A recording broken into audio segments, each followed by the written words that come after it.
దేవునికి మహిమ కలుగును గాక. హల్లెలూయా. అందరూ చెప్పలా? గట్టిగా చెప్పండి. సగం ఆపుకొని చెబుతారే. హల్లెలూయా, హల్లెలూయా. దేవునికి స్తోత్రం కలుగును గాక. ఈ యొక్క పునరుద్ధానపు ఆదివారమున మీరంతా మంచిగా దేవుని మందిరానికి వచ్చినందుకు మీ అందరికీ ప్రభు పేరు వందనాలు. దేవుని యొక్క బిడ్డలారా, మనం కొద్ది నిమిషాలు వాక్యం ధ్యానం చేసుకుందాం. ఎక్కువ సమయం ఏమి ఉండదు, కొంత సమయంలోనే త్వరగా ముగించుకొని పరిశుద్ధ బల్లారాధన తీసుకునే వాళ్ళు ఉన్నారా? చేతులు ఎత్తండి. పరిశుద్ధ బల్ల 1 2 3 ముగ్గురేనా? దేవునికి స్తోత్రం. నెలకొకసారి కూడా తీసుకోలేకపోతే మీరు ఏం భక్తులు? వారం తీసుకున్న వాళ్ళు ఉన్నారు. దేవునికి స్తోత్రం. అసలు రోజు కూడా తీసుకున్న వాళ్ళు ఉన్నారు, ప్రతిరోజు. అంటే రోమన్ క్యాథలిక్ వాళ్ళ గురించి కాదు నేను చెప్పేది. పెంతెకోస్తులోనే ప్రతిరోజు తీసుకున్న వాళ్ళు ఉన్నారు. వాళ్ళు ఎప్పుడు కూడా ప్రభుత్వాన్ని గడుపుతుంటారు. ఇంక లోకంలో లోకాశలతో కోరికలతో దేనితో వాళ్ళకి పని లేదన్నమాట. వాళ్ళు ప్రభు రాజ్యం కొరకు ఎదురు చూస్తూ పరలోకానికి అనేకులను సిద్ధపరుస్తూ ఉంటారన్నమాట వాళ్ళు. హల్లెలూయా, హల్లెలూయా.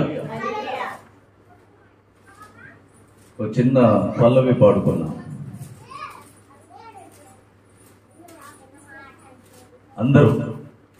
జయమే నాకు జయమే, జయమే నాకు జయమే. పాడండి. జయమే నాకు జయమే, జయమే నాకు జయమే. హెబ్బోకు రేవులో నన్ను చూసినావు, ఇశ్రాయేలుగా నన్ను మార్చినావు. అందరూ. హెబ్బోకు రేవులో నన్ను చూసినావు, ఇశ్రాయేలుగా నన్ను మార్చినావు. జయమే నాకు జయమే, జయమే నాకు జయమే.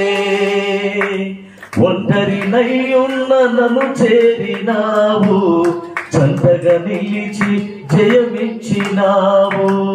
ఒంటరినై ఉన్న నన్ను చేరినావు, చందగా నిలిచి జయమిచ్చినావు. జయమే నాకు జయమే, జయమే నాకు జయమే. హల్లెలూయా, హల్లెలూయా. దేవుని యొక్క బిడ్డలారా, ఎక్కువసేపు చెప్పను, కొద్ది 4 మాటలు తీసుకున్నాను అంతవరకే. త్వరగా మీరు రెఫరెన్స్ చదవాలి, మీరు నాకెళ్ళి చూడాలి, మంచిగా దేవుని వాక్యంతో నింపబడాలి. దేవునికి స్తోత్రం కలుగును గాక. చూడండి, సంఖ్యాకాండం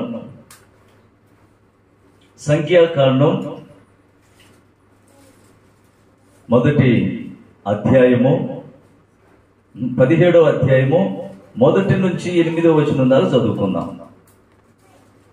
సంఖ్యాకాండం 17వ అధ్యాయము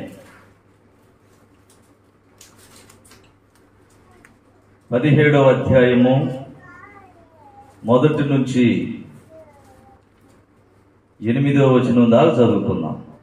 చదువమ్మా. చదివాడు లేరు అమ్మాయి.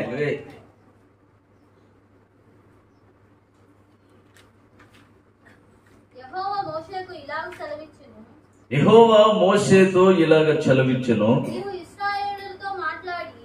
నీవు ఇశ్రాయేలీయులతో మాట్లాడి వారి యొద్దనున్న ఒక్కొక్క పితరుల యొక్క కుటుంబము ఒక్కొక్క కర్రగా అనగా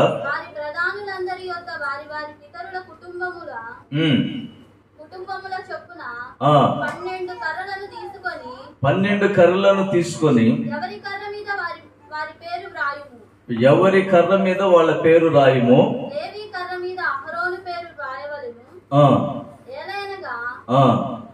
కుటుంబముల ప్రధానునికి ఒక్క కర్రయై ఉండవలెను. నేను మిమ్మును కలుసుకొను ప్రత్యక్షపు గుడారములోని శాసనముల ఎదుట వాటిని ఉంచవలెను. అప్పుడు నేను ఎవరిని ఏర్పరచుకొందునో వారి కర్ర చిగురించును. ఇశ్రాయేలు మీకు విరోధముగా సొనుగు పలుకుచుండగా సనుకులు నాకు వినబడగా మాన్పివేయుదును. కాబట్టి 8వ వచనం చదువు. మరునాడు మోషే సాక్ష్యపు గుడారములోనికి వెళ్ళి చూడగా లేవి కుటుంబీకుడైన అహరోను కర్ర చిగురించి ఉండెను. అది చిగిర్చి పువ్వును పూసి బాదము పండ్లు గలదాయను. ఇక్కడ లైవ్ లో వినపడుతుంది నీ మాట. దేవునికి స్తోత్రం కలుగును. చదివేటప్పుడు భయభక్తులు కలిగి చదివితే బాగా క్లియర్గా వచ్చింది. అంతేగాని అటు ఇటు ఎడబడితే 2-3 ఆలోచనలు పెట్టుకుని చదివితేట దేవునికి స్తోత్రం కలుగును కాదు. ఇక్కడ దేవుని యొక్క బిడ్డలారా,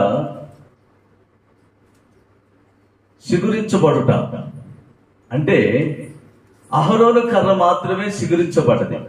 అక్కడ 12 గోత్రముల నుంచి 12 కర్రలు, 12 మంది పేర్లు అందులో రాసి అక్కడ ఇచ్చారు. ఇస్తే ఈ 12 కర్రలలో ఒక కర్ర మాత్రమే సిగురించింది, ఒక కర్ర మాత్రమే అక్కడ సిగురించబడ్డది. దేవునికి స్తోత్రం కలుగునుగా. ఆ కర్ర ఎవరయ్యా అంటే అహరోను అన్నమాట. అక్కడ అనేకులు ఉన్నారు, అనేకులు సేవకు వచ్చారు, అనేకులు మందిరానికి వస్తారు, అనేకమైనటువంటి కుటుంబాల నుంచి వచ్చారు. కానీ వచ్చినటువంటి వారిలో ఒక కుటుంబంలో ఒక వ్యక్తి మాత్రమే సిగురించబడ్డాడు. అందరూ సిగురించబడాల. కారణం ఏంటంటే ఇతడు దేవుని యందు బాగా భయభక్తులు గలవాడు, దేవుడు అంటే బాగా ఇష్టం కలిగినటువంటి వ్యక్తి. ఇతడు బాగా నీతిని అనుసరించి నీతి మార్గాల్లో నడుచుకునే వ్యక్తి కనుక ఇతని కర్ర మాత్రమే సిగురించబడ్డది. ఎవరు పడితే వాళ్ళు సిగురించబడాల. దేవునికి స్తోత్రం కలుగునుగా. మేము రామగుండం ట్రైనింగ్ వెళ్ళాము. ట్రైనింగ్కి వెళ్ళినప్పుడు అక్కడ దాదాపు అప్పుడంటే పాత నిబంధన కాలంలో 12 కర్రలు తీసుకొచ్చారు. అప్పుడు కొద్ది మంది గనక సేవకు వచ్చేది. ఇప్పుడు ఎక్కువ మందిలో దాదాపు 270 మంది అక్కడ బైబుల్ కాలేజీకి వచ్చారు. అయితే లోక సంబంధమైనటువంటి వాళ్ళైతే ఏం చేస్తారంటే ఆ 270 మంది బైబిల్ కాలేజీకి వచ్చారు కాబట్టి ఆ 270 మందికి అభిషేకం చేసి మీరు పోయి సేవ చేయండి అని చెప్తారు. ఎందుకంటే వీళ్ళు సాతానుకు సంబంధించినటువంటి సేవకులు గనక. దేవునికి సంబంధించినటువంటి సేవకులు దేవుని ఆత్మ ద్వారా కనిపెట్టి చూస్తారు. దేవుని ఆత్మ ఎవరైతే సిగురించబడతారనేది వాళ్ళకి ఆటోమేటిక్ గా దేవుడు తెలియపరుస్తారు. హల్లెలూయా. అయితే దేవుని యొక్క బిడ్డలారా, 270 మంది ఈ బైబిల్ కాలేజీకి వచ్చినప్పుడు 270 మందిలో అక్కడ ఉన్నటువంటి 270 మందిలో 8 మంది సిగురించారు. దేవునికి స్తోత్రం కలుగును గాక. 8 మంది సిగురించారు. 8 మందిలో నేను 6వ కర్ర నాది. దేవునికి స్తోత్రం కలుగును గాక. నేను 6వ వ్యక్తిని అన్నమాట.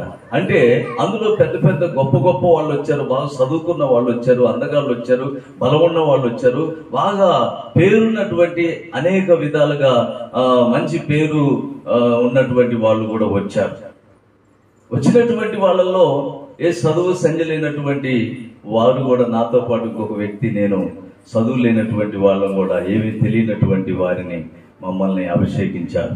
ఎందుకంటే మా తరపు నుంచి మాకు రికమెండేషన్ చేయటానికి కానీ లేకపోతే మాకు ఎవరు తెలియదు. అసలు నా ఊరంటే కూడా వాళ్ళకి తెలియదు అనమాట. అలాంటిది నేను అక్కడ ప్రార్థన చేస్తుంటే, అక్కడ భక్తి చేస్తుంటే, నేను అక్కడ దేవుని ఆత్మలు ఆనందిస్తూ ఉంటే ఇవన్నీ మనకు తెలియదు కానీ వాళ్ళు గమనిస్తారనమాట. వాళ్ళు సేవకులే గమనించి సేవకుడు వెళ్ళి, సురేశయ్య వెళ్ళి లోపల గదిలోకి వెళ్ళి ప్రార్థన చేసుకుంటాడంట. ప్రార్థన చేసినప్పుడు ఆ ప్రార్థన ఒక వారం రోజులు ప్రార్థన చేసినప్పుడు రాత్రి పగలు ఆయనకి ఎవరెవరిని చూపిస్తారో, ఏ పేరు దేవుడు ఆయనతో మాట్లాడుతారో ఆ పేర్లు మాత్రమే డైరీలో రాసుకొని తీసుకొచ్చి ఆ పేర్లు మాత్రం పిలిచారు. హల్లెలూయా. అది కూడా మనకు చెప్పలా, మీ పేరు రాస్తున్నాయా, మీ పేరు రాసివని కూడా చెప్పలా. లాస్ట్ లో నా పేరు పిలిచారు, కాళ్ళు చేతులు వణుకుతాం. నాకేం తెలియట్లా, చదువు లేదా, సంజయ్ లేదా, ఏమి తెలియదాయా. మరి నేను పాస్టర్ కాబట్టి నేనేదో మామూలుగా ఇక్కడ బాగా మంచిగా ఉంటుందంట చూద్దామని చెప్పని ఏదో అందరు ట్రైనింగ్ చేస్తున్నారని వాళ్ళతో పాటు నేను కూడా చూద్దామని చెప్పని ట్రైనింగ్ చేసి, హల్లెలూయా, చూద్దామని ట్రైనింగ్ చేసే కానీ పోయిన కాడి నుంచి ఇక దేవుడు తప్ప 2 ఆలోచన నాకు రావట్లా, వేరే ఆలోచన రావట్లా. లోకంలో బంధువులు కానీ స్నేహితులు కానీ ఎవ్వరు, తల్లిదండ్రులు కానీ ఇంకా ఎవరో నాకు మనసులోకి రావట్లేదు. అయ్యా మీ ఊర్లో ఇట్లా మీ వాళ్ళని కొట్టారంట, గొడవలు అవుతున్నాయి అంటే అన్నా కానీ నేను రాను, వాళ్ళతో నాకు సంబంధం లేదు, నేను కూడా అదేంటి కాదనుకొని దేవుని కాడికి వచ్చాను కదా, వాళ్ళు కూడా దేవుడిని నమ్ముకోవచ్చు, కానీ అలా మళ్ళీ నన్ను కూడా లోకంలోకి పిలవటం అది పద్ధతి కాదు అన్నానే కానీ నేను రాలా. దేవునికి స్తోత్రం. ఉన్నటువంటి సేవకులు కూడా అక్కడ ఉన్నటువంటి వాళ్ళు అడిగారు నన్ను, ఏమయ్యా నువ్వు వెళ్తావంటే లేదని చెప్పాను. అలాగనే దేవుని యొక్క బిడ్డలారా చూడండి, మనం దేవుళ్ళు స్వీకరించబడాలంటే, దేవునికి ఇష్టమైన బిడ్డలుగా ముద్రించుకోవాలంటే, ఆయన ముద్ర వేసి నిన్ను వాడుకోవాలంటే, లేకపోతే నీ కుటుంబాన్ని దీవించాలంటే, నీ కుటుంబానికి తోడుండాలంటే మీకు 3 విషయాలు పరిశుద్ధ గ్రంథంలో చూపిస్తాను. దేవునికి స్తోత్రం. పరిశుద్ధ గ్రంథంలో 3 విషయాలు చూపిస్తాను. ఎవరు స్వీకరించబడతారు, ఎలాంటి వాళ్ళు స్వీకరించబడతారు, అసలు స్వీకరించబడే వాళ్ళు ఎలా ఉంటారు అనే దాని గురించి మీకు రిఫరెన్స్ల ద్వారాగా మీకు 3 రిఫరెన్స్లు ఇస్తాను. దేవునికి స్తోత్రం. చూడండి, కీర్తనల గ్రంథం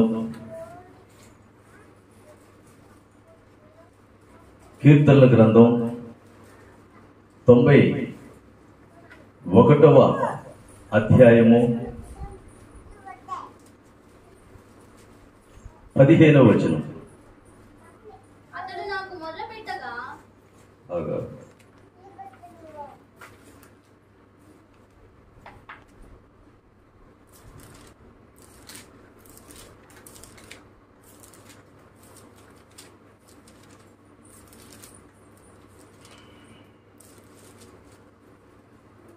తొంభై 92వ అధ్యాయం 15వ వచనం. వారు ముసలితనమందు ఇంకా చిగురు పెట్టుచుండురు, సారము కలిగి వారు పచ్చగా ఉంటారు. అంటే నీ వయసు ఎంత వచ్చినా ఎలా ఉన్నా కూడా చిగురిస్తూ ఉంటారు. చిగురించబడాలంటే నీ బ్రతుకులో మోడుబారిన నీ జీవితం చిగురించబడాలంటే, పచ్చదనం రావాలంటే, నీలో మార్పు రావాలంటే, నీలో ఉన్నటువంటి అజ్ఞానం తొలగిపోవాలంటే, నీలో ఉన్నటువంటి భక్తిహీనత తొలగిపోవాలంటే, నీలో ఉన్నటువంటి లోక సంబంధమైన శాపం నుంచి విడిపించబడటమే చిగురించబడటం. ఈ లోకంలో ఉన్నటువంటి ఆనందం ఇది తాత్కాలికమైనటువంటి ఆనందం. అంటే అది చిగురించబడినటువంటిది కాదనమాట. అది ఎండిపోయిన మొద్దు లాంటిది. అందుకని ఈ లోక సంబంధంగా ఏదైనా డబ్బు గాని, ఆస్తులు గాని, అంతస్తులు గాని, అందం గాని, ఇంకా ఏదైనా నీకున్నటువంటిది ఏదేది ఉన్నా గాని, చాలా మంది అనుకుంటారు ఇటు చూసి దేవుడు మాకు అద్భుతాలు చేసిండు, మేము స్వీకరించబడ్డం అన్నట్టుగా సాక్ష్యాలు చెప్తారు. వాళ్ళకి మైండ్ సరిలేదని, వాళ్ళకి మైండ్ పనిచేయలేదని, వాళ్ళకి ఏమి అర్థం కాలేదని మనం తెలుసుకోవాలి. దేవునికి స్తోత్రం కలుగును గాక. ఎందుకు తెలుసుకోవాలంటే, వాళ్ళు చెప్పినటువంటి సాక్ష్యం కానీ, వాళ్ళు మాట్లాడుతున్నటువంటి మాటలు కానీ అది దేవునికి సంబంధించింది కాదు. అది నీకు కూడా, నీకు నిజంగా నువ్వు ఫలించేటటువంటిది కాదు. అందరు నాకెళ్ళి చూడాలి. హల్లెలూయా. పక్కలకు చూస్తే నేను గోళ్ళగా చెప్పానా? దేవునికి స్తోత్రం కలుగునుగా. ఆకెళ్ళి చూస్తే ఇంటున్నారని దేవుడు మాట్లాడుతున్నాడు, లేకపోతే దేవుడు పక్కకి వెళ్ళిపోతాడు. నేనేం మాట్లాడాను? అందుకని జాగ్రత్తగా ఇనేం మాటలు 4 అయినా మంచిగా వినటం నేర్చుకోవాలి. దేవునికి స్తోత్రం కలుగునుగా. అందుకని దేవుని యొక్క బిడ్డలారా, స్వీకరించబడటం అంటే నీలో ఉన్నటువంటి అజ్ఞానం నీలో నుంచి తొలగిపోవాలి, మొట్టమొదటిది. రెండవది, నీలో ఉన్నటువంటి పాపపు క్రియలు, శాపపు క్రియలు, నీకున్నటువంటి రోగం అంటే నీకున్నటువంటి బాధలు, సమస్యలు, నీలో ఉన్నటువంటి అనేకమైనటువంటి ఇవన్నీ పోయి దేవుని ఆలోచన నీలో పుట్టడమే చిగురించబడటం. నీలో దేవుని ఆలోచన పుట్టలేదనుకో, నువ్వు చిగురించబడట్లా.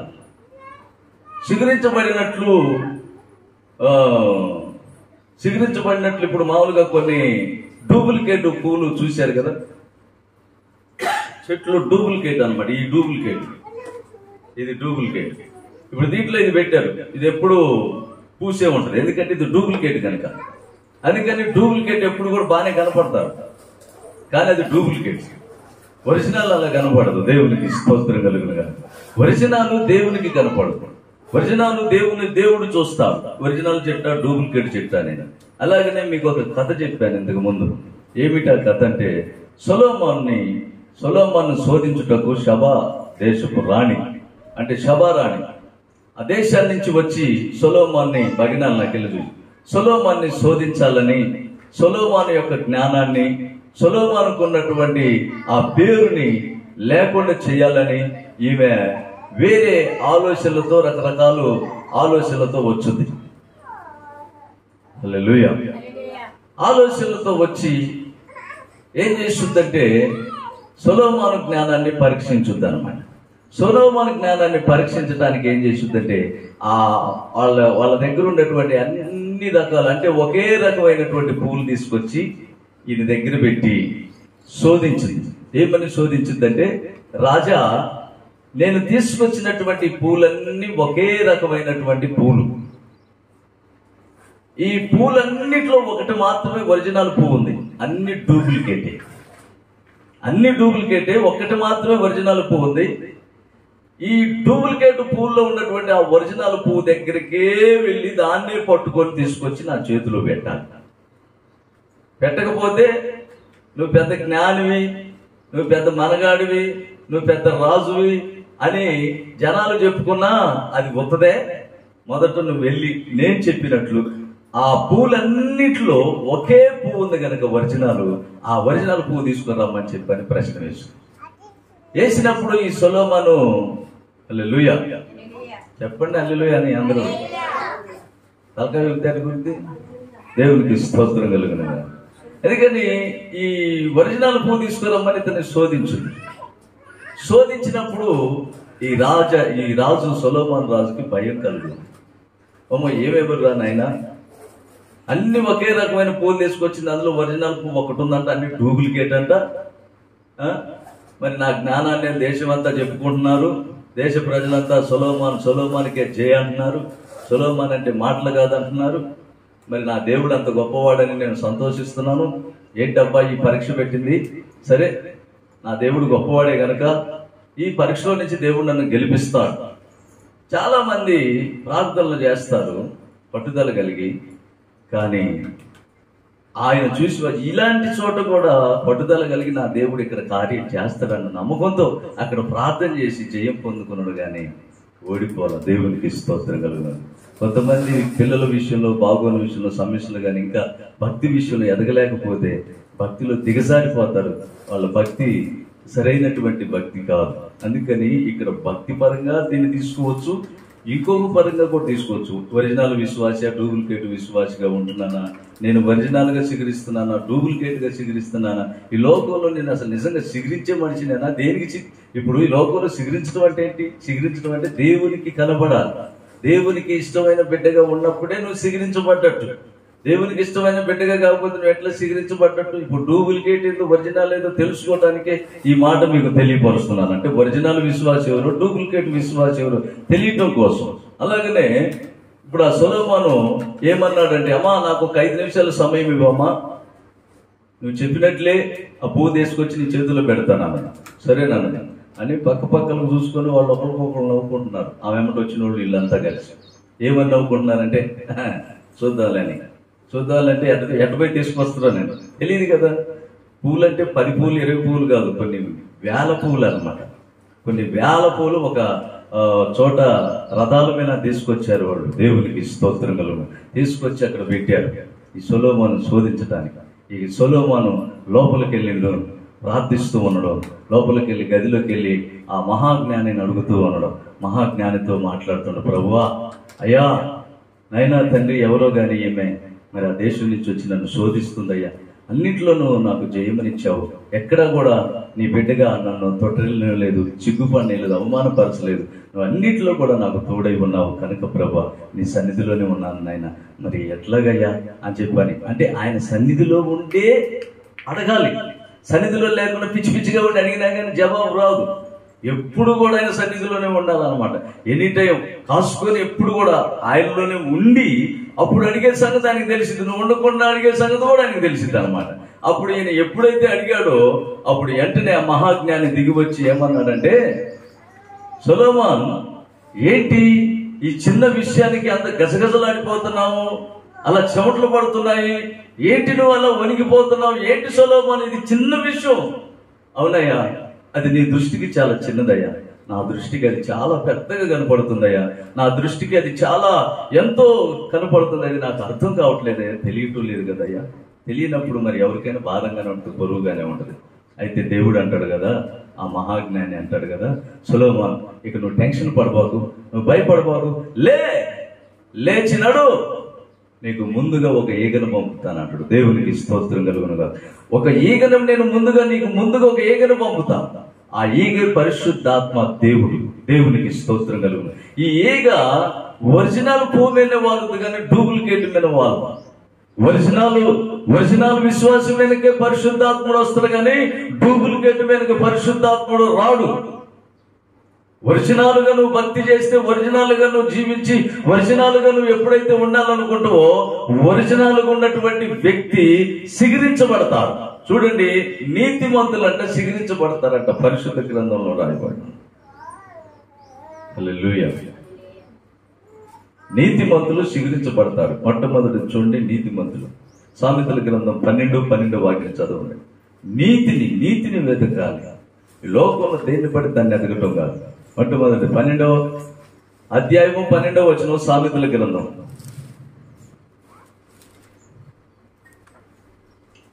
సామెతల గ్రంథం 12:12.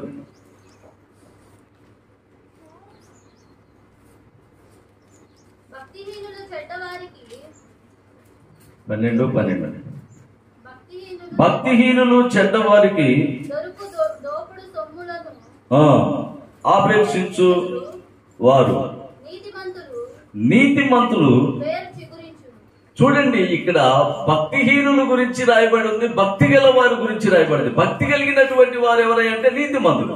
నీతిమంతులు ఏరంట సిగురించబడుతుందంట. నీతిమంతులు ఏరు సిగురించబడదు. నీతిమంతులు ఏరు సిగురించబడటం అంటే, నీతిమంతులు అంటే నీతిగా ఉండాలని, అన్నిటిలో నీతిగా ఉండాలి. ఒక దాంట్లో ఉండలేకపోతుంటారు. అయితే ఉండటానికి నిబంధన చేసుకోవాలి. మనల్ని మనం నిరీక్షణగా మనం దేవునికి అప్పగించుకోవాలి. పరిశుద్ధ జీవితానికి ఎప్పుడైతే అప్పగించుకుంటో నీతి అనే సిగురు వారిలో నుంచి మొలుసుద్ది. ఆమేన్. హల్లెలూయా.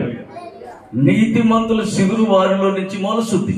అప్పుడు ఎండిన మొద్దు ఇగురేసుద్ది. చూడండి, ఏబు గ్రంథం 14:7 వచనంలో చదవండి.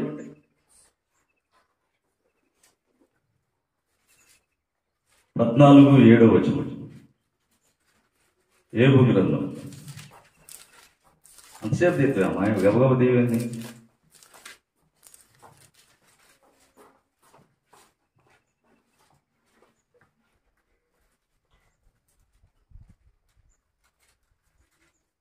వృక్షము నరికివేయబడినది తిరిగి చిగురించి దానికి లేత కొమ్మలు వేయుననియు కలదు. అంటే నరికివేయబడినటువంటి మొత్తుందనుకో, దానికి మరలా ఎగురేసిద్దని మనకు తెలుసు. నరికివేయబడకపోతే అది అలాగనే ఉంటది. అయితే మనకి తెలియటం కోసం ఏంటంటే, నరికివేసినటువంటి మొద్దు అది మరలా చిగురించుద్ది కదా, మరలా దానికి ఎగురొచ్చుద్ది కదా. అలాగనే ఈ లోకం నీలో నుంచి నరికివేయాలి. లోక సంబంధమైన వాటిని కట్ చేసుకుంటూ ఉండాలి. ఇప్పుడు ఒక పైరేసినప్పుడు పైరులో కొన్ని కలుపు మొక్కలు వస్తాయి.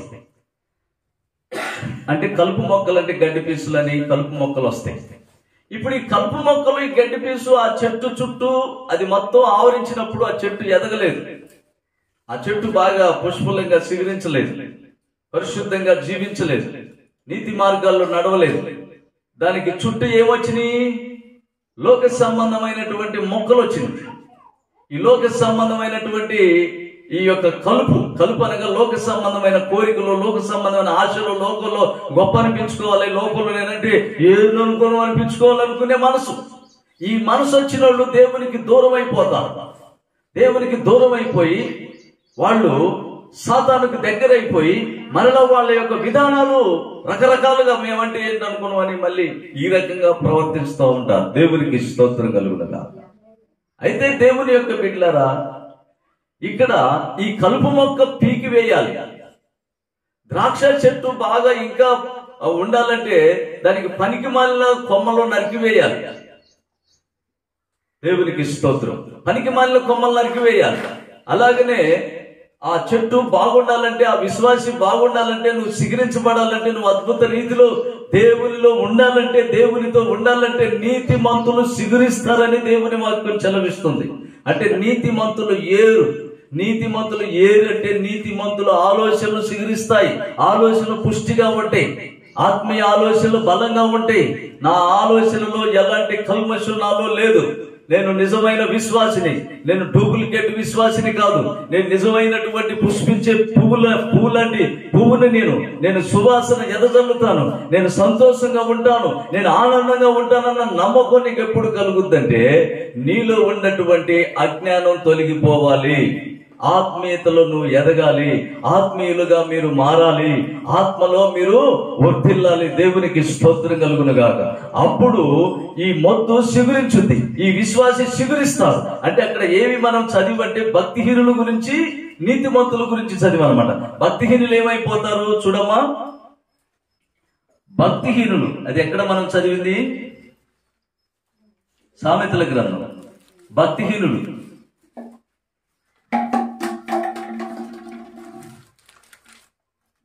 భక్తిహీనులు చెడ్డవారికి దొరుకు దోపుడు సొమ్మును ఆపేక్షించుదురు అంట. అంటే చెడ్డవారి దగ్గర సొమ్ముంటూ చూసి ఆపేక్షిస్తారు. ధనం వస్తే బాగుండని ప్రయత్నాలు చేస్తారు. దేవుణ్ణి మరిచిపోతారు. వాళ్ళ రూటు మార్చుకుంటారు. వాళ్ళ రూటు మార్చుకుని అవసరమైతే దేనికైనా అబద్ధాలు కూడా ఇష్టపడతారు. అబద్ధాలు ఆడతారు. దేవుడు కూడా నాకు తెలియదంటారు. ఎట్లుంటాడో తెలియదంటారు. అబద్ధాలు అనగా అంటే ఏమమ్మా ఏంటి ఏంటి అని చెప్పి సైతాన్ ఏదన్నా అడిగింది అనుకో, నేను అలాంటి వ్యక్తిని కాదు, నేను ఏంటంటే అనుకోను, అది గుడ్డు కూర్చొని పిచ్చి పిచ్చి అని మాట్లాడటానికి అవకాశం దొరుకుతుంది. ఇంకెందుకంటే వీళ్ళు చెడిపోయారు. వీళ్ళు భక్తిహీనులు. వీళ్ళు నరకానికి పోతారు. వీళ్ళు పాపంలో కొట్టుకొని పోతారు. వీళ్ళకి దేవుళ్ళు ఉండరు. దేవునికి స్తోత్రం కలుగునుగా. అందుకని నీతిమంతుల ఏరు. దేవునికి స్తోత్రం కలుగునుగాక. ఇక్కడ నీతిమంతులు ఏమై ఉన్నారు? నీతిమంతుల ఏరు సిగురించును. దేవునికి స్తోత్రం. నీతిమంతులు ఏరు సిగురించును. మొత్తు నరికితేనే అది సిగురించుద్దని నీకు తెలుసు కదా అని అక్కడ రాయబడి. మొత్తు సిగురించుద్దని తెలుసు కదా. మరి నీ బ్రతుకులో నీ అలవాట్లు మార్చుకుంటే నువ్వు బాగుంటావని కూడా నీకు తెలుసు కదా. ఒకసారి గట్టిగా చప్పట్లు కొట్టండి. ఏం పట్టుకోగలు ఎదురుపోతున్నారు? వారి తిట్టంగా వేసుకొని వచ్చారని తిండి బండి. దేవునికి స్తోత్రం కలుగునుగా. హల్లెలూయా. కడుపు నిండా తిండి రాకూడదు. మనం ఆత్మతో నింపబడాలి. ఆత్మీయతలో ఎదగాలి. అది తినేటప్పుడే తినాలి. తిండిపోతులు దరిద్రులు అవుతారని బైబిల్లో ఉంది. దరిద్రులు అంటే ఏం దరిద్రులు అనుకున్నా నేను చెప్పేది? డబ్బుండోడు ధనవంతుడు కాదు. డబ్బుండోడు ధనవంతుడు నరకానికి పోతారు. తెలుసా మీకు? ఆత్మ సంబంధి పరలోకానికి పోతాడు. ఆత్మీయతలో ఎదిగే వాళ్ళు ఎప్పటికీ సావరు. వాళ్ళకి మరణమే లేదు. అందుకని ఆత్మలో ఎదిగే వాళ్ళ గురించి నేను మాట్లాడుతున్నా. అందుకని వీళ్ళు ఆత్మలో ఎదిగి మరణం లేనటువంటి వాళ్ళు ఎవరయ్యా అంటే వీళ్ళు తిండిపోతులు కాదు, దరిద్రులు కావటానికి. వీళ్ళు దేవుని యొక్క ఆలోచనలో ధనవంతులు. దేవుని కృపలో మనగాడు. కనుక చూడండి, ఇప్పుడు చూడండి.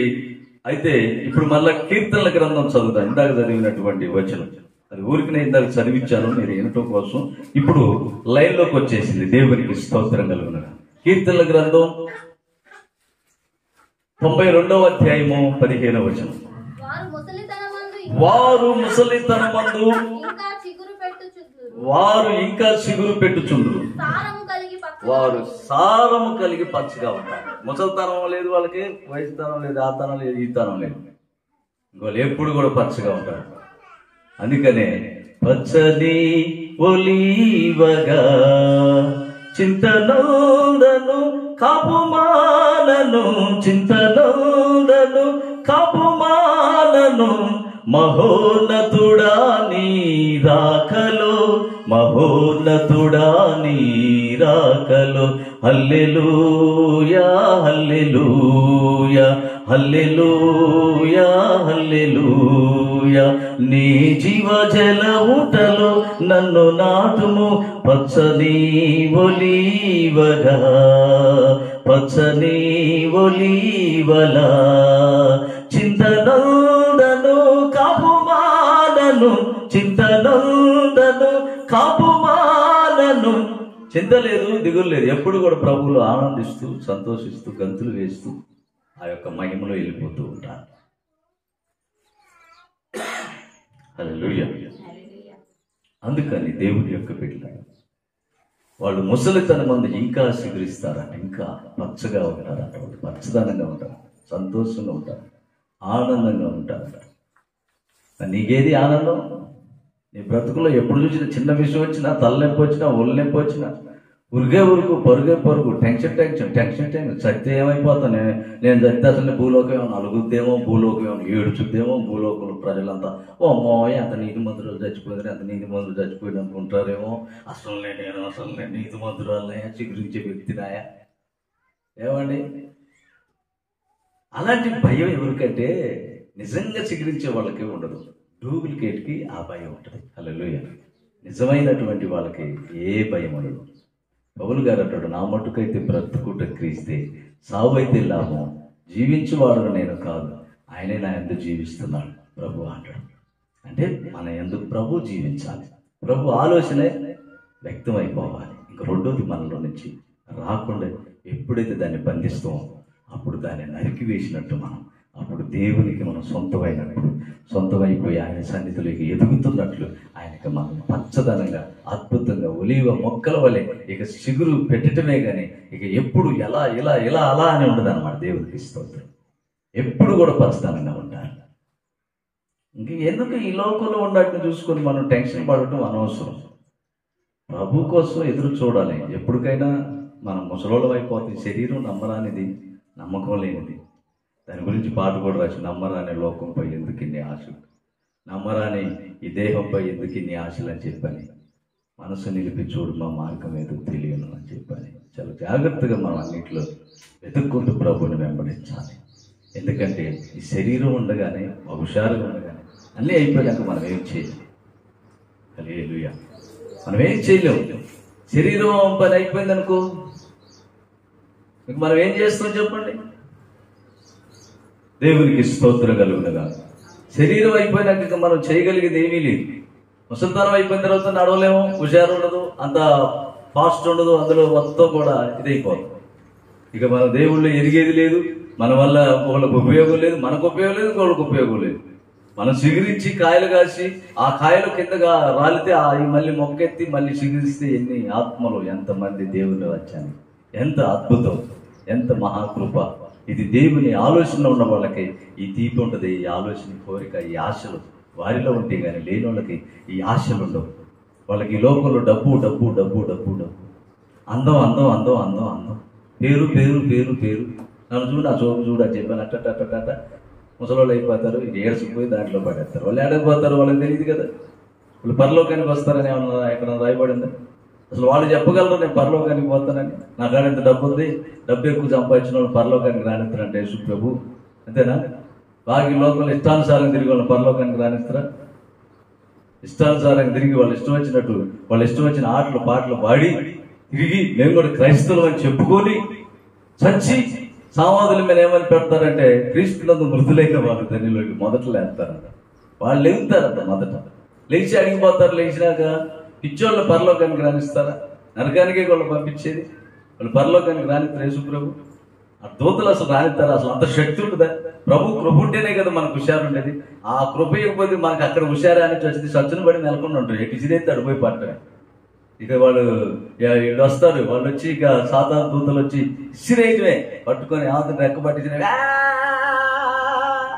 ఇది తప్ప ఇంక వాళ్ళకి జ్ఞానం ఉండదు. ఏడవటమే, ఏడుపే కానీ నరకంలోకి జ్ఞానం ఉండదు. నరకం కూడా ఏడవటం అనుకుంటున్నారు. ఈ భూమి కాలిపోయి బూడిదైపోయి కింద పాతాళం మంటలతో అట్లా వేస్తుంది. సూర్యుడు కాంతి మొత్తం అంతా మాయమైపోతుంది. దేవుడికి స్తోత్రం కలుగునగా. ఇంకా ఆ సూర్యుడు ఉండడు కానీ కింద మండుతున్నటువంటి అగ్ని గుండం ఉంటుంది అన్నమాట. ఇక పరలోకానికి ఎవరు వెళ్తారా అంటే నూతన బలం పొందుకొని దేవుని కొరకు ఎదురు చూసి ప్రభు కోసమే జీవిద్దాం, మనకి ఏది వద్దు అనుకొని ప్రభుతోనే ఉందాం, ప్రభు తప్ప మనకి ఎందుకు అనవసరం అనుకున్న వాళ్ళకి ఆటోమేటిక్గా దేవుడు ఇక్కడ కూడా కొన్ని ఇస్తారు. అది ఇది కాకుండా ఉంటే ఇంకా అది ఇడు ఇది ఇడు రెండు పోతాయి. దేవునికి స్తోత్రం కలుగును. ఇటు ఉండదు సుఖం, అటు ఉండదు. అటు పోతే నరకానికి, ఇటు పోతేనేమో కష్టాలు. ఎక్కడ నీకు సుఖం సంతోషం ఏడలేదన్నమాట. సుఖ సంతోషాలతో ఆనందంగా ఉండాలంటే ప్రభువుని కనిపెట్టుకొని ప్రభువుతోనే ఉండటం మనం ఇష్టపడాలి. ఆ ఇష్టపడటమే చెట్టు ఏరు దేవుని యొక్క ఆలోచనలో నాటపడుతుంది. అంటే దేవునితో నాటపడుతుంది, క్రీస్తులో అంటుకట్టబడుతుంది. హల్లెలూయా.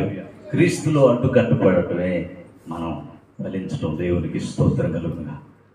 యేసేపు గురించి మీకు తెలుసు, దేవునికి స్తోత్రం కలుగును. యేసేపు ఫలించేడు కొమ్మ. యేసేపు గురించి ఫలించేడు కొమ్మని నేను ఒక పాట రాసుకుంటే ఆ పాటలో యేసేపు గురించి రాసినప్పుడు నాకు ఈ చరణాల్లో ఈ ఆలోచనలు వచ్చింది. యేసేపు గురించి రాసినప్పుడు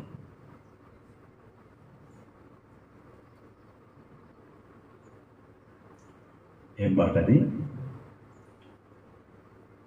కృపగల దేవుడవే నా ఎడల దయగల దేవుడవే, జీవపు ఊటలో నన్ను నాటినావే, ఫలించేడి కొమ్మగా నన్ను చేసినావే. జీవపు ఊటలో నన్ను నాటినావే, ఫలించేడి కొమ్మగా నన్ను చేసినావే. ద్రాక్షవల్లివి నీవైనావే, నీలో నన్ను అంటు కట్టినావే. కృపగల దేవుడవే నా ఎడల దయగల దేవుడవే.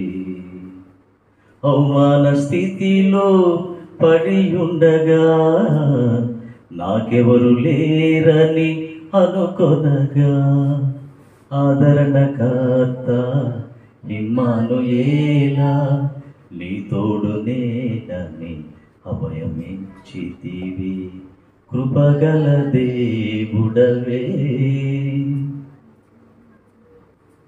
కష్టాల కొలిమిలో నన్ను శోధించి నీ ఆత్మ సాక్షిగా నేనుండుటకే, నీ ఆత్మ వర్షం కురిపించినావే, నీ ఆలోచనతో నన్ను నింపినావే. అంటే దేవుని ఆత్మ, పరిశుద్ధాత్మ వర్షం అనగా వాక్యం అనే వర్షం అన్నమాట. ఆ వాక్యం మన హృదయం అంతా నిండిపోయిన తర్వాత ఆయన ఆలోచనతో మనం నింపబడతాం అన్నమాట. హల్లెలూయా. ఆ వాక్యంతో నింపబడినప్పుడు ఏం జరుగుతుందంటే ఆయన ఆలోచనతో నింపబడతాం. ఆయన ఆలోచనతో నింపబడినప్పుడు ఏం జరుగుతుందంటే ఏం మొక్క వచ్చుద్ది, ఏం ఫలించుద్ది? క్రీస్తే. మనలో క్రీస్తు చిగురిస్తాం. అంటే క్రీస్తు మనలో నుంచి ఆయన ఆనందిస్తాడు, ఆయన సంతోషిస్తాడు. ఆయన సంతోష పెట్టడమే మన పని. ఇంకా మనకి ఏదే పనులు ఏమి లేవు. ఏదన్నా పని ఉంటే ఆ పని తాత్కాలికంగా ఈ కార్య బ్రతికించుకోవటానికే మనం ఆ పని చేసుకోవాలి. దీన్ని బ్రతికించుకుంటూ శాశ్వతంగా బ్రతకాలి. హల్లెలూయా. శాశ్వతంగా బ్రతకాలి. దీన్ని బ్రతికించుకోవటానికే మనం ఉన్నాం, అంతవరకే. అంతేనా కదా? హల్లెలూయా. దీన్ని బ్రతికించుకోవటానికే మనం ఏదైనా తినాలి, అంతేగాని తినటం కోసం బ్రతకూడదు. మన బ్రతుకు కూడా అలా ఉండాలి. బ్రతికించుకోవటానికే తినాలి, బ్రతుకుతుంది పర్వాలేదని. తినటం కోసం బ్రతకూడదు. ఆ బ్రతుకు దేవుని బ్రతుకు కాదు, సైతాను బ్రతుకు. అందుకని ఆ బ్రతుకు నుంచి విడిపించబడి ఆత్మీయతలో, ఆత్మీయులతో, ఆలోచనలో అంటే దేవునిలోకి మనం వచ్చి అప్పుడు దేవుని ఆత్మతో మనం నింపబడాలి. దేవునికి స్తోత్రం కలుగును. దేవుని ఆత్మతో నింపబడినప్పుడు ఇప్పుడు మీకు ఒక రిఫరెన్స్ చూపిస్తాను, చూడండి. జకర్యా 6వ అధ్యాయము 12వ వచనాన్ని చదువుకొని ముగించుకుందాం. 6:12. 6:12. అతనితో ఇట్లనుము, సైన్యములకు అధిపతియగు యెహోవా సెలవిచ్చినదేమనగా, సిగురు అను ఒకడు కలడు, అతడు తన స్థలములో నుండి సిగురించును. దేవునికి స్తోత్రం కలుగునుగా. అతడు తన స్థలములో నుంచి సిగురిస్తాడు. సిగురను ఒక వ్యక్తి కలడు, ఆ వ్యక్తి తన స్థలములో నుండి చిగురిస్తున్నాడు. దేవునికి స్తోత్రం కలుగు. తన స్థలం అనగా ఎక్కడ? తను ఉన్నదే తన స్థలం. ఇంక లేనిది ఎక్కడుంది స్థలం నీకు? స్థలం అంటే ఎక్కడ పడితే అక్కడ ఇది స్థలం నాది, అది స్థలం, ఇది స్థలం కాదు. అక్షరానుసారంగా తెలిసి తెలియనటువంటి ఆలోచనలై. నీ స్థలం అనగా నీవే. నీలో నుంచి సిగురు పుట్టుక రావాలి.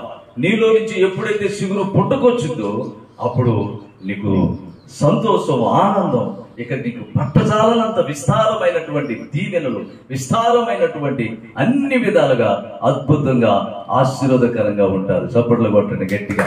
హల్లెలూయా. అద్భుతంగా ఆశీర్వాదకరంగా ఉంటారు. అద్భుతంగా ఆశీర్వాదకరంగా నువ్వు ఉండాలంటే నీవున్న స్థలములోనే నువ్వు సిగిరించాలి. మీకు 3 మాటలు చెప్పాను. మొట్టమొదటిది నీతిమంతులు సిగురించబడతారు. రెండవది దేవుని సేవకుల్ని వెంబడించే వారే సిగురించబడతారు. మూడవది దేవునికి అంటే నీవు ఒక మందిరం కట్టాలి. నీవు ఒక మందిరం అంటే నీ హృదయంలో నుంచి సిగురించాలి. అంటే సిగురు అనే ప్రభు నీలోనికి రావాలి. నీలో నుంచి ఆయన ఆనందించాలి, ఆయన మహిమపరచాలి, ఆయన యొక్క ఆలోచనలే చిగురిస్తూ ఉండాలి. అంటే నీ హృదయం ఒక మందిరంగా కట్టుకోవాలి. హల్లెలూయా. నీ హృదయమే ఆయనకి ఆలయంగా కట్టుకోవాలి. అందుకని దేవుని ఆలయం కట్టువారు సిగురిస్తారు. మొదటిది నీతిమంతులుగా ఉన్నవారు సిగురిస్తారు. రెండవది దేవుని సేవకులను వెంబడించు వాళ్ళు సిగురించబడతారు. మూడవది దేవుని ఆలయం కట్టువారు సిగురించబడతారు. దేవుని ఆలయం కట్టాలి, మన ఆలయం కాదు. ఇది మనం కట్టుకున్న ఆలయం. పరిశుద్ధ గ్రంథంలో ఒక మాట రాయబడింది. సామెతల గ్రంథం 7వ అధ్యాయం 51వ వచనంలోనూ 51వ వచనంలో ఉంది. ఏమని ఉందంటే, సొలొమోన్ మీకు ఒక మందిరాన్ని కట్టాడు. ఇప్పుడు నాకు ఒక మందిరం మీరు కట్టాలి. ఆ మందిరం ఎలా ఉంటది, ఎలా ఉండాలి అని చెప్పని రాయబడింది అక్కడ. అంటే దేవునికి ఒక ఆలయం కట్టాలి. ఇప్పుడు చాలా మంది స్వరూపాలు వేసుకుంటారు. మెడలో స్వరూపం వేసుకొని ఇట్టిట్టు అనుకుంటారు. అంటే స్వరూపం బయటనే ఉందన్నమాట. అంటే ఇప్పుడు దేవుడు అనుకుందాం, అది దేవుడు అనుకొని చేస్తున్నారు కాబట్టి స్వరూపం బయట ఉంది. అది హృదయంలో లేదు, లోపల లేదు. దేవుడు ఎక్కడ ఉండాలి? మన హృదయంలో ఉండాలి. ఇప్పుడు దేవుడు అనబడుతున్న ప్రతి మాట, ప్రతి ఆలోచన ఎక్కడ ఉండాలి? హృదయంలోనే ఉండాలి. ఇక బయట స్వరూపాలు వేసుకొని తిరగకూడదు. ఇంత పొడుగు స్వరూపాలు వేసుకొని తిరిగేవాడికి ఇక వాడికి దేవుడు ఎలపలో ఉన్నట్టే కానీ లోపల ఉన్నట్టు కాదనమాట. లోపల దేవుడు ఉండాలి కానీ హృదయంలో దేవుడు ఉండాలి కానీ, హృదయాంతరంగంలో మన హృదయంలో దేవుడు ఉండాలి కానీ బయట ఉండకూడదు అనమాట. దేవునికి స్తోత్రం కలుగునుగా. హల్లెలూయా. అందుకని దేవుని యొక్క బిడ్డలారా, దేవునికి ఒక ఆలయం కట్టాలి. ఎవరైతే దేవునికి ఆలయం కడతారో, ఎవరైతే దేవుని మందిరం కడతారో, దేవునికి ఒక మందిరం కడతారో వాళ్ళు సిగురించబడతారని దేవుని వాక్యం సెలవిస్తుంది. కనుక మొదటిగా ఏం చెప్పారు చెప్పండి? మొదటిగా నీతిమంతులు సిగురించబడతారు. రెండోది చెప్పటం మీరు ఎట్లేదని అర్థం. అప్పుడు ఇంటే మీరు ఫలిస్తారు, వినకపోతే మీరు గంతే ఉంటారు. ఫలించాలంటే వినాలి. దేవునికి స్తోత్రం. సిగురించబడాలంటే దేవుని సేవకుడిని వెంబడించాలి. ఏ సేవకుడు పడితే ఆ సేవకుడు కాదు. ఆత్మ నడిపింపగలిగినటువంటి సేవకుడు, ఆత్మీయతలో ఉండే సేవకుడు, ఆత్మానుసారం ఉండే సేవకుడు. అంతేగాని దేవునితో ఉన్న సేవకుడు. పౌలు గారు అన్నాడు, నేను క్రీస్తుని పోలి నడుచుకున్న ప్రకారం మీరు నన్ను పోలి నడుచుకున్నాను. అలాగనే మన విశ్వాసులైన ఎవరైనా సరే క్రీస్తుని పోలి నడుచుకున్నటువంటి సేవకుని వెంబడించినప్పుడు ఏం జరుగుతుందంటే సిగురించబడతారన్నమాట. సంతోషించబడతారు, ఆనందించబడతారు, ఆరోగ్యవంతులుగా ఉంటారు, అన్ని విధాలుగా దైవత్వంతో నింపబడి ఉంటారు. ఎలాంటి దృష్టుడు, సాతానుడు, ఎలాంటి రోగ వ్యాధులు ఎయ్యి కూడా నిన్ను ముట్టజాలో, ముట్టినాయి కాలి బూడిదైపోతుంది. ఎందుకంటే ఇది శరీరం కాబట్టి. ఆత్మకు మాత్రం ఏది కూడా అంటలేదు అనమాట. ఆత్మీయత వేరు, శారీరకమైన ఆలోచనలు వేరు. ఈ శరీర సంబంధమైనది వేరు, ఆత్మ సంబంధమైనది వేరు. ఆత్మ సంబంధమైన ఆత్మకి ఎలాంటిది కూడా ఏమీ చేయలేదన్నమాట. అందుకని ఆత్మను కాపాడుకోవాలి మనం. ఆత్మీయతలో ఆత్మను మనం ఎప్పుడు కూడా ప్రభుకి అప్పగించి ఆత్మ అంటే ఆలోచనలు, అంటే నీ ఆలోచనలు ఎప్పుడు కూడా ప్రభువులో ఉండటమే చూసుకోవాలి. ప్రభువులో నీ ఆలోచన లేకుండా పక్కల అక్కడక్కడ తిరుగుతున్నాయి అనుకో, ఆ ఆలోచన ఎక్కడ తిరుగుతుందంటే ఊరికి పోరంబాకులు ఎక్కడ తిరుగుతుందో, పోరంబాకులు ఎక్కడ తిరుగుతాయో అటు తిరుగుతుంటాయి అనమాట ఈ ఆలోచనలు. అలా తిరగకుండా వాటిని మనం కాపాడుకోవాలి. అది అటు తిరిగి అనుకో, అప్పుడు నీ ఆత్మను వదిలిపెట్టు కనుక నీ ఆత్మ ఎక్కడ పోయిందో నీకు తెలియదు కనుక, ఈ శరీరంలో నువ్వు ఎట్ట చనిపోతావు నీకు తెలియదు, నీ ఆత్మలో ఎట్ట చనిపోతావు నీకు తెలియదు, నువ్వు నరకానికి పోతావు అనమాట. అలా పోకుండా జాగ్రత్త పడాలంటే దేవుని సేవకుని ఆత్మలో ఆత్మీయతలో నడిపించే సేవకుని బట్టి నడుచుకోవాలి. అప్పుడు అలాంటి సేవకులను వెంబడించినప్పుడు దేవుడు మిమ్మల్ని సిగురింపజేస్తాడు అనమాట. దేవునికి స్తోత్రం కలుగును గాక. సిగురింపజేసినప్పుడు మీరు పచ్చగా ఉంటారు, మీరు సంతోషంగా ఉంటారు. మీకు తల నొప్పులు, ఒళ్ళు నొప్పులు, నడుము నొప్పులు, కాళ్ళు నొప్పులు ఇవన్నీ గుంజుకురావు. ఎందుకు ఇవన్నీ గుంజుకొస్తాయంటే ఆలోచన మైండ్ సరిగా లేకపోవడం వల్ల ఈ నరాలు కూడా పనిచేయవన్నమాట. ఇవన్నీ పనిచేయకపోవడానికి గల కారణం ఏంటంటే నీ ఆలోచన విధానం పుష్టిగా లేదు, సంతోషంగా లేదు కనుక. ఇవన్నీ సంతోషంగా ఉంటే అన్ని విధాలుగా ఆత్మీయతలో బాగుంటే శరీరంలో కూడా సంతోషంగా ఆనందంగా ఉంటారనే దేవుని వాక్యం మనకు తెలియపరచబడుతూ ఉంది. అందుకని దేవుని సేవకుల్ని వెంబడించాలి. దేవుని సేవకులు అంటే ఎవరు పడితే వాళ్ళు సేవకులు కాదు. తలకి రంగులు వేసుకునే వాళ్ళు, అలాగనే మీసాలు పెట్టుకొని మీసాలకు రంగులు వేసుకొని రకరకాల షూటు బూట్లు వేసుకొని టక్ చేసి స్టైల్గా సినిమా యాక్టర్లు అలా ఉండి వాక్యాలు చెప్పేవాళ్ళు. వీళ్ళు అసలు పాస్టర్లే కాదు, వాళ్ళని అసలు దేవుడు పిలుచుకోలేదు. వాళ్ళు సొంతంగా సేవకులైనటువంటి వాళ్ళు, వాళ్ళ పూర్వీకులను బట్టి వాళ్ళ ఇష్టానుసారంగా అది ఒక పాయ, అదంతా నరకానికి పోయే పాయ. అలా కాదు, దేవునికి అప్పగించుకొని పరిశుద్ధంగా జీవించి నీవే నీ వస్త్రాలు మార్చుకొని, పద్ధతులు మార్చుకొని, అలవాట్లు మార్చుకొని, అన్నిట్లో కూడా ప్రభువు తప్ప నాకు ఇంకా వేరేది లేదు అన్న మనసు కలిగి జీవించినటువంటి జీవితమే నిజమైనటువంటి భక్తి. ఇలాంటి భక్తి కలిగినటువంటి దైవ సేవకుల దగ్గరికి నడిపించబడాలి. అలాంటి సేవకులనే చేర్చుకోవాలి. ఎవరు పడితే సేవకులు అని చెప్పని గుడ్డిగా నమ్మి నరకానికి పోతారు, పాపంలోనే ఉంటారు, శాపంలోనే ఉంటారు, అలవాట్లు మారు, క్రియలు మారు, తాగుబోతు వ్యభిచారే, టీవీలు చూస్తే తప్ప, వార్తలు వస్తాయిగా, నీకు వార్తలతో ఏం పని, ఈ లోకంలో ఉన్నటువంటి రాజకీయ నాయకులతో నీకేం పని, లోకంలో ఉన్నటువంటి వాళ్ళతో వీళ్ళతో నీకేం పని ఉండి నువ్వు వార్తలు చూస్తున్నావు? పనికి మాలిన వార్తలు, పనికి మాలిన న్యూస్లు నీకు అవసరమా? న్యూస్లు, వార్తలు చదివేటటువంటి సేవకులే కాదు, వీళ్ళు డూప్లికేటు. వీళ్ళు అసలు దేవుని సంబంధులు కాదు. దేవుని సంబంధులు ఎప్పుడు కూడా దేవుని యొక్క వాక్యమే చదువుతారు. ఈ న్యూస్లు ఇవన్నీ కూడా జరిగిన తర్వాత ఈ లోకంలో ఏమేమి జరుగుతాయని చూపించి తర్వాత న్యూస్ లో వేసి పంపిస్తారు. దేవుని వాక్యం జరగబోయే సంగతుల గురించి తెలియపరచబడుతుంది. నీ భవిష్యత్తును మార్చుంది, నీ పద్ధతులు మార్చుంది, నీ అలవాట్లు మార్చుంది. రేపు జరగబోయే యాక్సిడెంట్ల గురించి ముందే చెప్పుద్ది. జరగకుండా మనం జాగ్రత్తగా వెళ్ళిపోతాం. ఇది పరిశుద్ధ గ్రంథం అంటే. ఈ గ్రంథం అన్ని న్యూస్ల కంటే పవర్ఫుల్. దేవునికి స్తోత్రం కలుగు. దీన్ని చదివే వాళ్ళే నిజమైన సేవకులు. అదేమని అట్ట ఇట్ట చెప్పోళ్ళు కాదు. హల్లెలూయా. అలాగనే దేవుని యొక్క బిడ్డలారా, మూడవది దేవుని మందిరము కట్టేవారిగా ఉండాలి. అంటే మందిరము కట్టేవారిగా. దేవుని మందిరం అంటే దేవుడు ఉండే మందిరం వేరు, మనం ఉండే మందిరం వేరు. మనం కూడుకునేది, మనం అంతా ఒక చోట ఐక్యంగా ఉండి దేవుడిని ఆరాధించడానికి నీడగా ఒక మందిరం. ఇది అక్షరానుసారమైన మందిరం, అది ఆత్మానుసారమైన మందిరం. ఎక్కడుంటదంటే నీ హృదయపు ఆలోచనలో ఉంటది అనమాట. నీ ఆలోచనలో దేవుడు ఉండటమే దేవునికి ఒక మందిరం కట్టడం. దేవుడు అంటే ఇష్టపడటం కాదు, దేవుడు నిన్ను ఇష్టపడే భక్తి చేయాలి. అలా ఉన్నప్పుడే దేవుడు అంటున్నాడు, మీరు చిగురించబడతారు. దేవునికి స్తోత్రం కలుగునుగా. అహరోను కర్ర మాత్రం ఒక్కటి మాత్రమే చిగురించబడదు. అంతమంది వచ్చినా కానీ ఎవరు చిగురించబడలే. కారణం ఏంటంటే అహరోను దేవుని యందు భయభక్తులు గలవాడు. అహరోను కుటుంబం, అహరోను వంశస్థులు, అహరోను ఆయనలో నడిచేటటువంటి అనేక బిడ్డలు, లక్షల కొలది బిడ్డలు ఇప్పుడు ఆ మార్గాల్లో నడిచేటటువంటి అందరూ కూడా చిగురించబడుతూ దేవుని రాజ్యానికి అర్హత పొందుకొని దేవుని రాజ్యానికి సిద్ధపడుతూ ఉన్నారు. అట్టి మార్గంలో మనం ఉండాలని దేవుడు ఈ రోజు ఈ మాటలు మనకు తెలియపరిచాడు. దేవుడి ఈ మాటలు దీవించి మన హృదయాల్లో ఉంచను గాక. ఆమేన్.